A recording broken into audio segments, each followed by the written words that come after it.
Hi everyone, welcome to another crochet tutorial with me, Laura, and I thought this time we'd have a little bit of fun with some big chunky buttons with these button flowers. Okay, so for this tutorial we're going to need some nice colourful yarn if you want to make some nice colourful button flowers. So I've just chosen a DK light worsted weight yarn. You can use any yarn to be honest with you. And you're also going to need some chunky buttons. Now you want to find some, I picked these up from Hobbycraft, these knit and stitch buttons. But what you want to do, if you can't get down to Hobbycraft, if you don't live in the UK for example, then you just want to pick up some nice chunky buttons that have some nice big holes that you can fit at least a 2.5mm crochet hook through. So if you've got a thinner hook than that, then brilliant. If you've got a smaller one, but the crochet hook needs to be able to fit through the holes for this pattern. So hopefully you can pick up a nice chunky button if you don't have one already. So okay, so let's begin really. We're also going to need a pair of scissors and a yarn tapestry needle as well. Okay, so let's begin. So for this one I did a blue button with a pink flower. So this time I'm going to choose a pink button, which looks a bit red on camera, but it is actually quite pink, with some blue yarn. So this is actually a different yarn to this. So like I said, you can use any yarn that you like really. Doesn't really matter. Okay, so the very first thing we're going to do is we're just literally going to put our hook through one of the holes on our button, and then we're going to take our yarn, place the yarn over your hook, and we're just going to hold that down with our finger. We're going to bring that through the button. Okay, then we're going to bring that up to the edge of our button, and then we're going to secure that with a little chain one.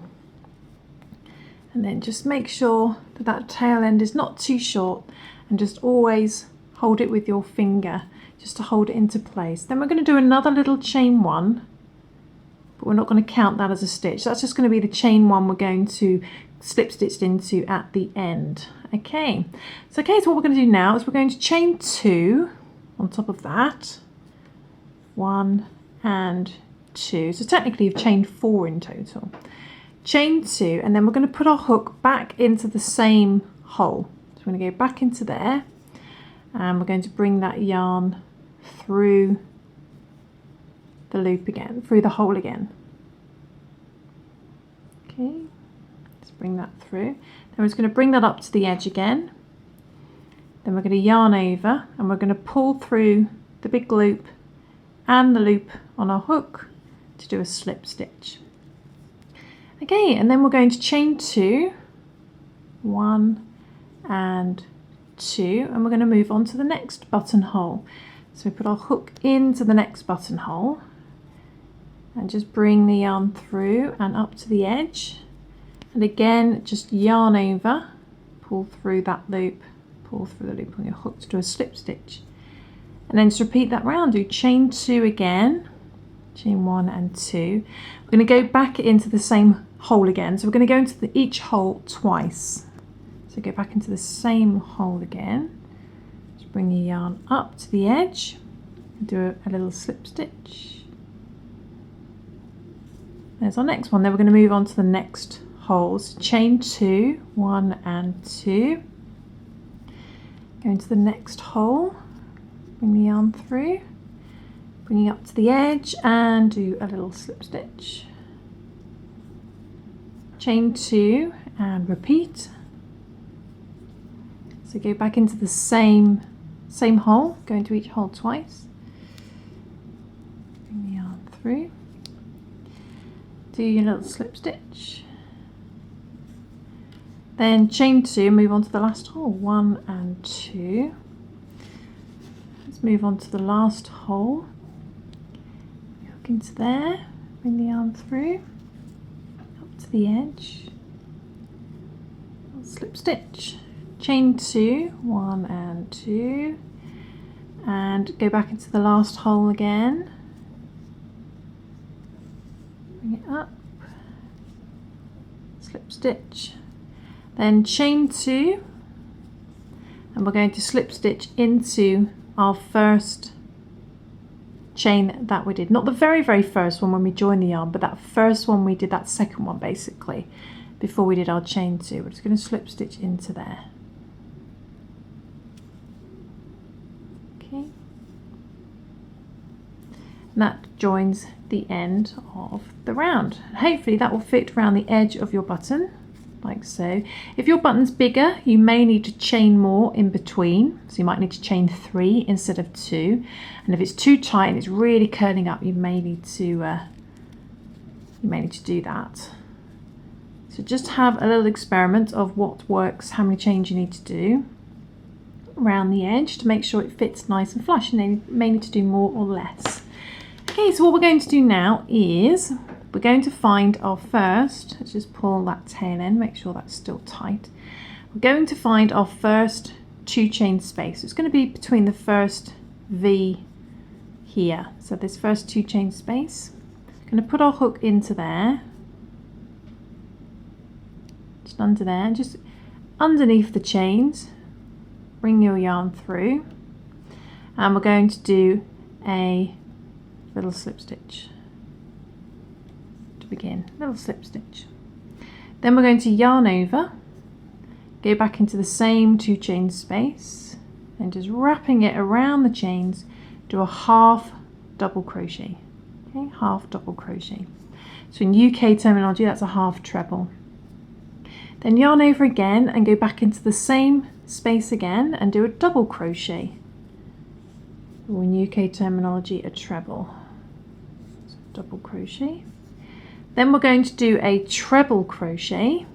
So we're going to wrap the yarn around our hook twice. Now in UK terminology, that's known as a double treble, but just treble in US terminology. Go back into there, bring the yarn through. Now if you've never done this stitch before, you just yarn over and pull through 2 until you get to the end. So yarn over, pull through 2 loops, yarn over, pull through 2 loops, yarn over, pull for the last 2. And that does a treble. Then we'll come back down with a double crochet,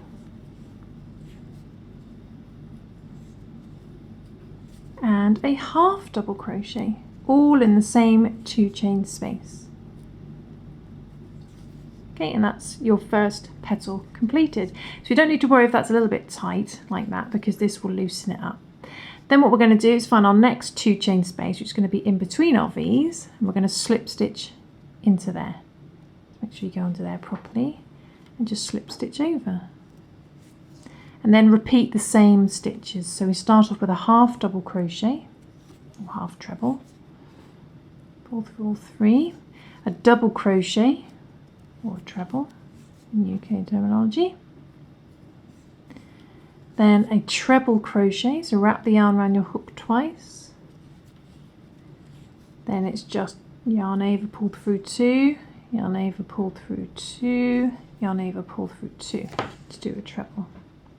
Then we come back down with a double crochet, a half double crochet,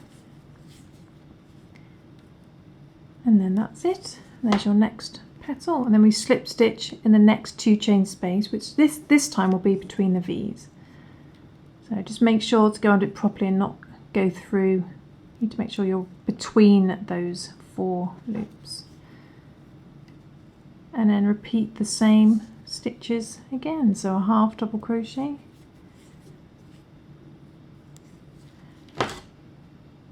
double crochet,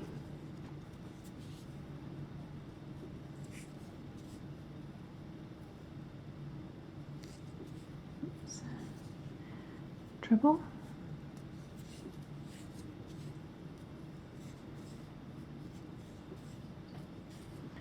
double crochet,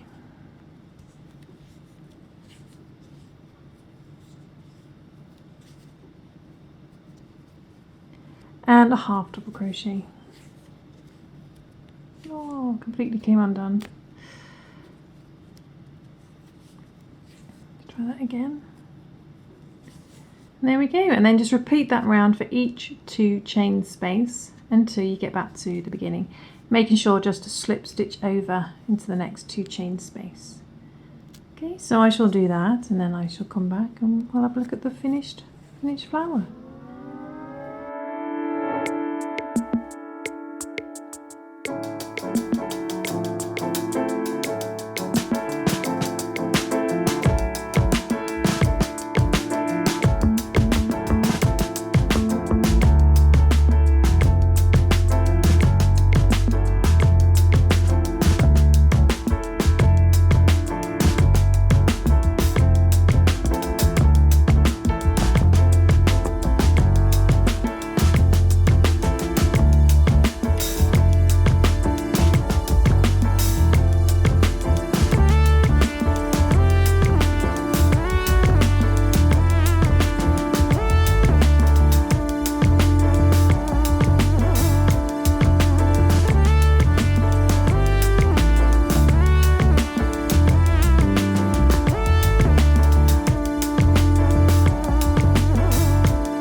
just on the very last 2 chain space.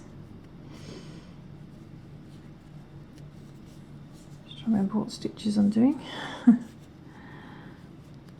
Treble,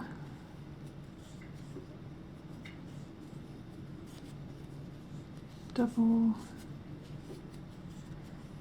and a half double, and then, oh, I lost that one. It's the heat. My hands are not working at all. I'm doing way too much crocheting lately. And then all I'm going to do is I'm just going to slip stitch into that little neck stitch just there at the very beginning, just to finish off. Okay, so hopefully you got a little something that looks like that. Just pull that tail end. And what we're going to do now is just going to cut our yarn and just pull that loop through. And I'm just going to sew this down. So I'm going to get my yarn needle, thread this on. I'm going to sew this to the back like that, and then what we're going to do is refocus the camera, and we're just going to take this tail end and the very beginning tail end, and we're going to make that last loop that's missing on the back just to neaten it off. So we're going to knot that, and then we're just going to knot it again.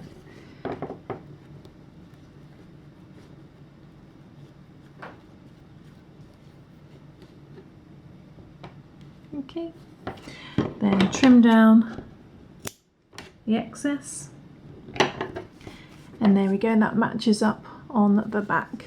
And there we go, there is our little finished button flower, like so, and it can go with our other one. And the great thing about this is that you can still use it as a button and sew it onto your projects to make some really cool funky buttons.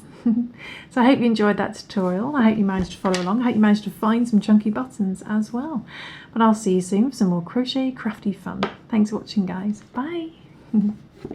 By the way, a little extra on the end is something coming soon to happyberry.co.uk. My website is something called the Happy Berry Marketplace. If you'd like to know more about what that's going to be, then do go to my website at happyberry.co.uk/marketplace and have a little read through and see if that's of interest to you. But I shall leave you with that and say goodbye. Thanks for watching.